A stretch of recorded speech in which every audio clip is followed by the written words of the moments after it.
Chapter 6. 127. Needlework.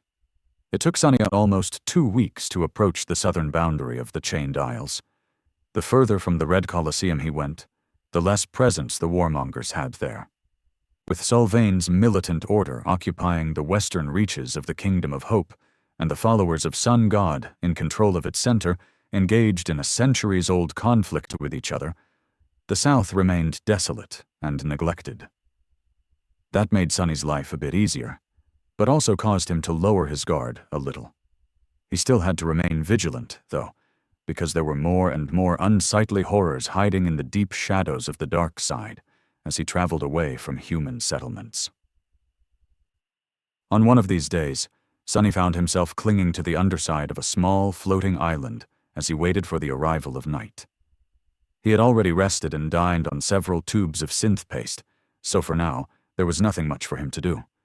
As had been his habit for the past week or so, he summoned one of the memories from the Colosseum and studied its weave, trying to peer into the secrets of the complicated pattern of ethereal strings. Armed with his innate intuition and the ability to compare different memories to each other, he was making torturously slow progress in his understanding of sorcery. Or at least of this type of it. Weaver's sorcery seemed elegant, strange, and marvelous, but also inhumanly complex and elaborate. Sonny doubted that he would be able to comprehend its foundational principles any time soon, and even if he did, his human mind was simply unable to encompass the whole of the infinitely convoluted patterns, let alone create one from scratch. Maybe if he had a powerful supercomputer instead of a brain. In any case, he was not going to be creating his own memories just yet, or maybe ever.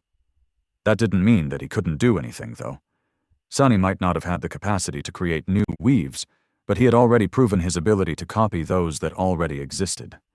He had reproduced the simplest and most common of them, the pattern responsible for storing memories in his soul, and then summoning them back through essence, in the dungeon of the Red Colosseum. With enough time and preparation, he would be able to copy other enchantments of the familiar weaves, too. Creating anything meaningful was going to take a while, though. But that was not what Sonny was currently trying to achieve. Instead, he wanted to expand his sorcerous repertoire from 1 trick to no less than 2 tricks. He was experimenting with his memories in hopes of learning how to modify and change an existing enchantment. Right now, Sonny was holding a slim dagger in one hand and a small silver bell in the other. The silver bell was the first memory he had ever received, and also the simplest, while the slim dagger was one of the weapons he had won in the arena. Its enchantment was rather straightforward. It made the weapon utterly noiseless. It didn't ring when struck against armor or another blade, and didn't even rustle as it entered the enemy's flesh. Sonny had chosen these 2 memories for the experiment because, at the core, their enchantments were very similar.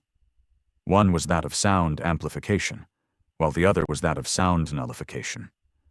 He wanted to change the latter into the former. In other words, he wanted to turn the silent dagger into a very noisy dagger. Not because that would be very useful, but to prove that he was capable of modifying enchantments. After studying the spell weave of the silver bell for many days, Sonny was close to memorizing the staggering complexity of the pattern of strings entirely. Since the bell had only 1 enchantment, it was easy to isolate it from the parts of the pattern that were common to all memories. So, in theory, he knew what shape to create. The dagger, on the other hand, was a bit different. It also only had a single enchantment and a single ember anchoring the pattern, but that ember was brighter, and the pattern itself was much larger and more intricate. However, there were certain similarities with the one in the bell. So Sonny could imagine turning one into another. He hesitated for a while, then sighed and raised Weaver's needle.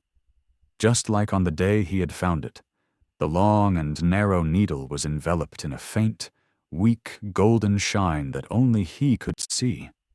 Thousands of years ago, or maybe sometime in the future, it had absorbed some of Weaver's deific blood, along with tiny traces of divinity. Sonny suspected that the needle had not been a magical tool, and neither had it actually belonged to Weaver. Rather, it had been just a random needle that the demon of fate found in the ebony tower and made use of to sew a new arm to their body, and its magical properties came from being washed in the demon's blood. However, now, the needle did possess magical properties. Just like Sunny's fingers, it was capable of interacting with the ephemeral strings that constituted spell weaves.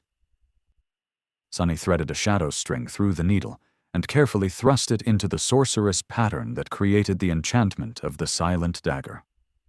He was hoping to replace some of the existing strings with his own, shift others around, and remove some completely. At first, everything went well. Sunny was on the verge of getting excited. But then, the same thing that happened with all his previous experiments repeated itself. At some point, the strings trembled, and then the whole pattern tore and collapsed, turning into a chaotic mess of ripped and fluttering threads. Sunny hurriedly retracted his hand, afraid to lose it, and watched as the slim dagger shimmered and disintegrated into a rain of dim sparks. A few moments later, the spell spoke solemnly. "Your memory has been destroyed." Sunny grimaced and closed his eyes. "Damnation! Another one?" Then, however, he suddenly shifted and turned his head up, staring at the stone surface above him as if trying to pierce its solid mass with his gaze. Up above, on the surface of the small island, one of his shadows had noticed movement.